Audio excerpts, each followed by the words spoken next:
Greetings. Today is the 5th of May when this is being recorded, and we're trying to see whether or not this will work. And Dean Gutterer is doing yeoman's work to make it all work. So let's see whether it works and whether you prefer this way rather than just having me talk. Second of all, you might notice that all the talking heads are sitting in front of bookshelves. So you can hypothesize either that I don't have books in bookshelves, or that I'm egomaniac and don't want you to spend the time trying to figure out the titles of my books rather than listening to me, or possibly none of the above, like it's comfortable to sit in this sofa. Then I want to just say that I had said that I would probably talk about climate and climate change, but so much has been going on that I postponed it a bit. And I want to kind of summarize where we are and raise a few issues. You will recall that for better or for worse, I've been for months actually talking about the reduced role of the United States in world affairs during the Trump administration. We used to be thought of as the indispensable power, and since 2016, that has been reduced radically. We have talked in the past how the Trump administration has never seen an international organization or an international treaty that he liked. And we started reducing budgets to international institutions. We started getting out of international institutions, whether they were regional or global.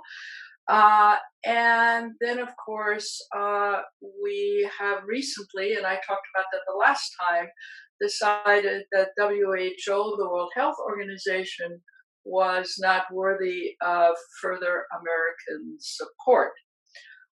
One of the sort of grievances of the Trump administration has been that the US is paying more than any other country in the world to these institutions, and we'll be taking advantage of in institutions that don't always say positive things about us or do exactly what we want to do.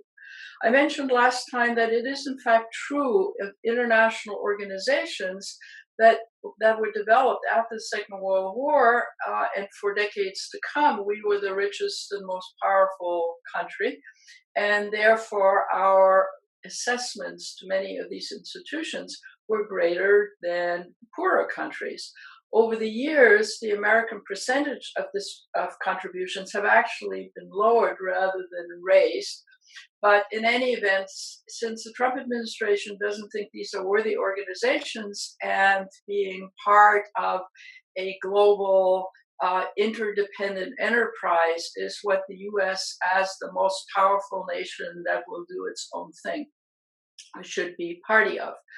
Now, the WHO, which has been battered not just in the last time we talked about it when we withdrew, but rather since then, the actual factual information, as you will recall, is that it's a very small organization.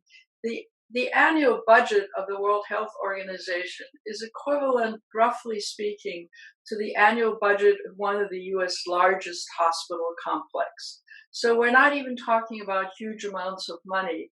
What we are talking about is an agency which, particularly in poorer countries during the Ebola crisis and other crises, has done yeoman's work trying to build up the public health in those countries, and so has done important work.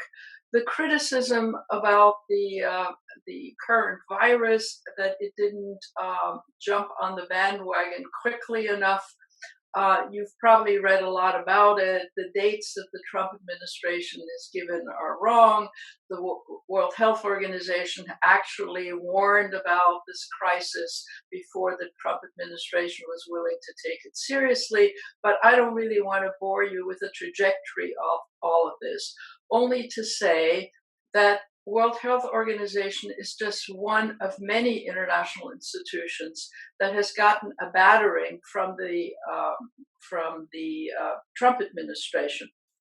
Um, we're not members of UNESCO anymore. We're opting out of this and that technical organization.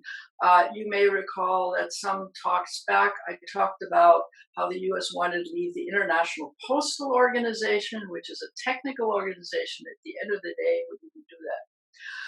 So we have been on a trajectory of disengaging from the global institutional structure that we helped build after the Second World War.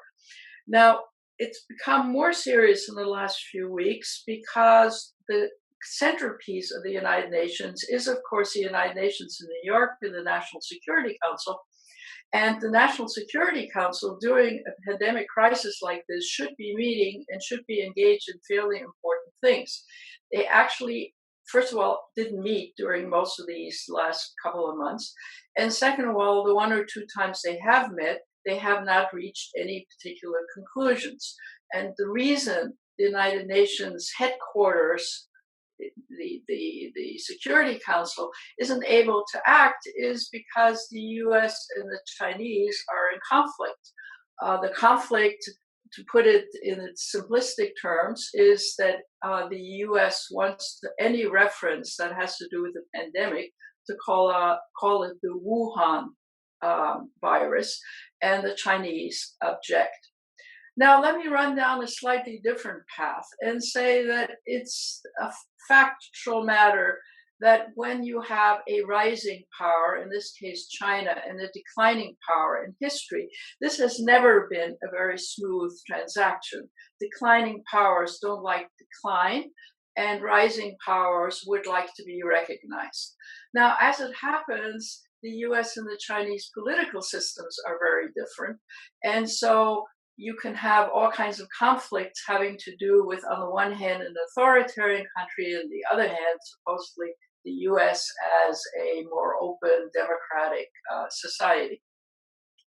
So that has been a conflict, and it was a conflict that the Obama administration tried to smoothen out by, for example, the Trans-Pacific Partnership, networking Asian countries and eventually maybe China into treaty arrangements and so forth.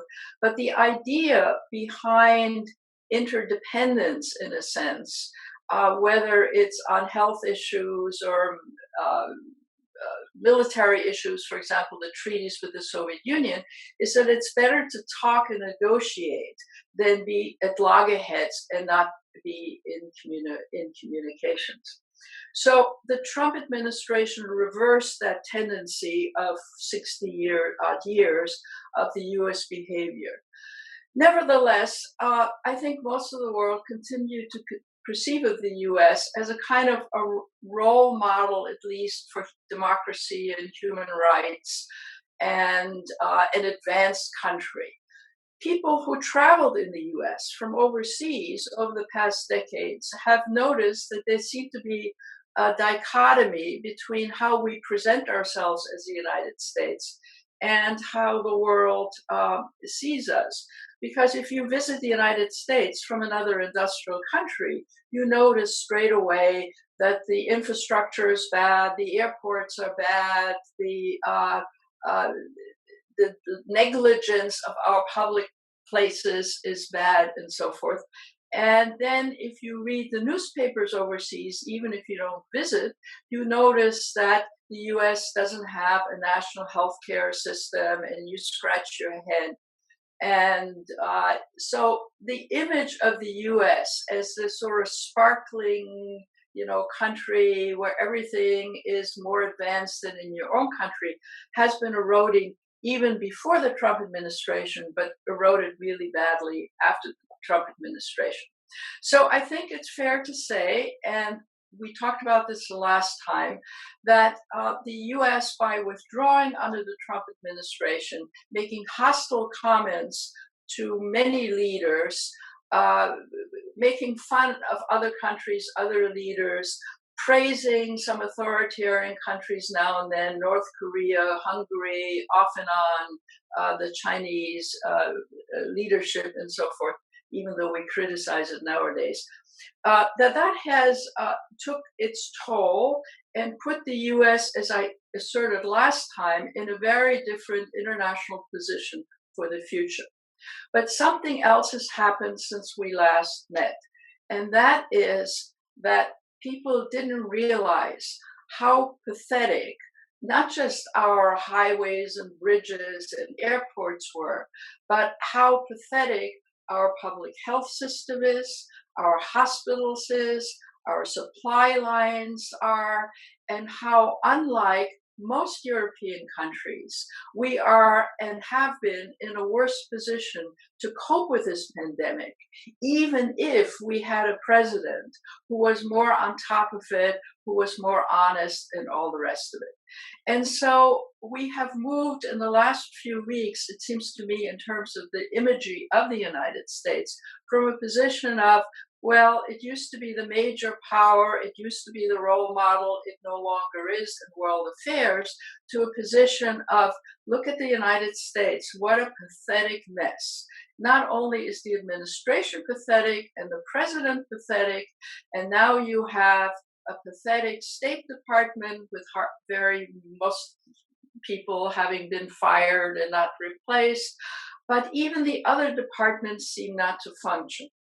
And the most shocking thing having to do with health in recent times is that one of the most admired institutions in the United States used to be the CDC, the Public Health Institute, National Public Health Institution, which played a major role in the World Health Organization, in dealing with other pandemics, dealing with national health bodies all over the world, which has wonderful scientists, was a reliable and a helpful and a technical agency that was a national US agency, but that did a lot of transnational work in other countries and was appreciated.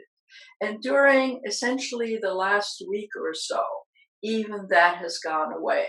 The reliable CDC is all of a sudden been undermined by the central administration, by the White House. They are no longer functioning in an honest way. They are no longer playing the role they used to play, which is that, for example, if our letters seem to make us sick, they come in, they examine where the disease might be, in which farms and so forth. They figure it out. They then give instructions to the farm or the enterprise to fix the thing. And they do so as a matter of law. What has now happened is that the CDC has been told to simply advise if they, for example, the meatpacking plants and the prison systems in states, if you possibly can do this, you might do that, you might consider this, which is very different than an agency, a public health agency, which is honest and which has technical skills and which is able to make an impact on when there is a problem. In this case, it's a problem of public health, not just us not getting the disease and the measures that are being taken, but putting out the best information, honorable statistics, and so forth. Essentially, the CDC in the last week or 10 days has been muzzled by the administration. And the fact that this has happened harms us all, but it's also the case that if you read international newspapers and you look at what other industrial countries around the world think about us, we have moved away from the earlier position, which was a reduced power and influence in world affairs, to being considered a pathetic mess. The word pathetic is increasingly being used about us, that things don't seem to be working. We have a president who makes no sense. We have agencies of the US government which no longer are reliable, either domestically or in their international dealings, not to mention our disregard and of international institutions which we help build and so forth. The attitude of the US, we know what we're doing. Trump keeps telling us No, nobody in the world believes it. We're doing better than anybody else. We're more capable. The lies keep going. And the world now looks at us not simply as a major power with now reduced international influence in institutions, but rather a major power which in fact is so hamstrung and so diminished by the way we've behaved. The night that, or the evening, I can't remember, that Trump said, we might try Lysol and bleach, I thought was both one of the best and one of the worst things that happened. It was one of the best things that happened because it was so crazy that everybody could see this is now crazy. And it was one of the worst things that happened in the sense that we're now considered incompetent, incapable domestically, and not just internationally. So you want me to give you good news, and actually there's very little good news to give, in addition to the fact, of course, that we are, quote unquote, opening the United States. We will probably have 3,000 deaths a day in the foreseeable weeks. We will clearly go over 1 million. You will remember that Trump said, oh, well, there's just going to be a few people and we've got it under control. We don't have it under control. And while it's true that there's some other countries, for example, England, which for somewhat similar reasons missed the boat because their pompous head of state, prime minister, also didn't step on it even before he got sick. Many countries in the world are actually doing better than we are. And they're not just doing better in terms of policy, they're doing better in terms of their healthcare systems, they're doing better in terms of the support of their workers. The poverty in this country has now been exposed. The food crisis has been exposed. And we just look to the rest of the world as pathetic. Now, is there any good news about the United States and how people might look at us and what future role post-Trump, hopefully, we can play in the world? The good news, I think, is that contrast to other countries where governments essentially have stepped in and done sensible and often successful things, in the US, when nothing else works, we revert back to our own resources. Look at all the self-help, look at all the charities, look at all the local activities, whether it's in Santa Cruz or other communities, where we simply, in some senses, have given up on government and are relying on ourselves. And in contrast to most industrial countries, we as Americans have more skills, more experience, and more sort of psychological dispositions to help our neighbors, to help our friends, to help charities, to have the smarts and the training, which God knows starts in kindergarten, in the first grade in school, of how you organize things and how you organize things rapidly to kind of work, not at a big major political level, but at a local level of one kind or another. So one of the things to be said about the US is its admirable return, in a sense, to self-help. Now, that's not ideal because in a big country, in an industrial world, you would hope that public institutions and governments, which are very necessary, would step up to the plate. But in the absence of that, we do have some resources as human beings in our local community, in our local, inventive ways of doing things to somehow keep us going and buffet people against the worst of it. The situation in some neighborhoods amongst poorest people in the United States is so bad that even these self-help circumstances aren't really enough, right? And it has, one of the many other things that this crisis has exposed is the incredible racism and poverty and poor health amongst poor people in the United States and so forth. That too, those images too, by the way, are profligated all over the world and have diminished us as a people and as a country. But I think if we recuperate from this, one of the good things to be said, and one of the things that I think are worth talking about, is how in this emergency sometimes individuals, we civilian citizens, are able to step up to the plate and have the skills to step up to the plate and make things slightly better.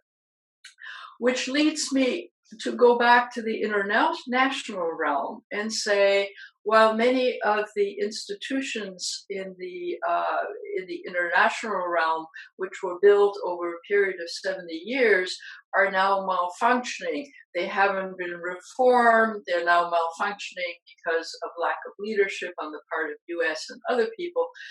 That there are some developments which are also to be noticed. For example, the European community has, in the last few days, stepped up and decided to collect funds, not just from its members, but worldwide, to help countries with this epidemic. And especially so-called third world countries, poorer countries, are going to need an awful lot of help. So even public institutions like the European Union, as a substitute for, let's say, the incoherence and incompetence of some of the UN, has in fact managed to step up, and that is a good thing. So some regional organizations might be able to help. But in addition to intergovernmental institutions, be they global or be they regional, there are, of course, non-governmental organizations, which are very broad, international, and very operational, and operate either parallel to these intergovernmental organizations, sometimes cooperating and integrating with them. So let me just give you one example. Probably the largest world institutions in some odd ways is something called the World Food Program. The World Food Program is an arm of the United Nations, but it's entirely independently funded through donations by government, not assessments, but donations by governments and institutions. It has a huge budget, generally speaking. I mean, $100 million, let's say, which is a pretty big budget for a non-governmental organization. It's active in 83 countries. It has almost 2,000 employees all over the world, which are helping countries even outside the pandemic with food security, dealing with climate change in agriculture, new mechanisms, when there's famine somewhere, producing and helping with food supplies and so forth. And an organization that doesn't come to the fore much in the United States, because of course we don't need it, although Americans and American NGOs, non-governmental things like Gates and Rockefeller and Ford and so forth contribute to it. But it's not government funded. It's funded by other institutions. And while it's associated with the United Nations, it's not one of the intergovernmental organizations of the United Nations. It's an odd sort of word. It's existed for years. It does remarkable things in terms of food. And it is preparing for and trying to collect money for what's coming up, which is that as not only are there food supply issues in the United States and some other countries because of the pandemic, but as the pandemic spreads out in Latin America and Africa and some poorer Asian countries, the World Food Program is very much needed. It works in cooperation with the United Nations Food and Agriculture Organization, which is the intergovernmental arm of the United Nations working in food supply. So they work cooperatively, both with national departments of agriculture and with the United Nations organizations which deal with food and the environment and so forth. But as I said, it's not an intergovernmental organization. There are then many ways in which domestic and international institutions, which are funded through charities, the contributions of individuals, as well as, in some senses, other institutions, which are doing yeoman's work in the absence of, for example, U.S. leadership. Again, the World Health Organization is, of course, an intergovernmental organization, but on the other hand, Doctors Without Borders, the International Red Cross, various medical groups, and so forth are all out there. And one of the problems in a globalized world is that you want to make sure that they are not just out there, but they are somehow coordinated and working together.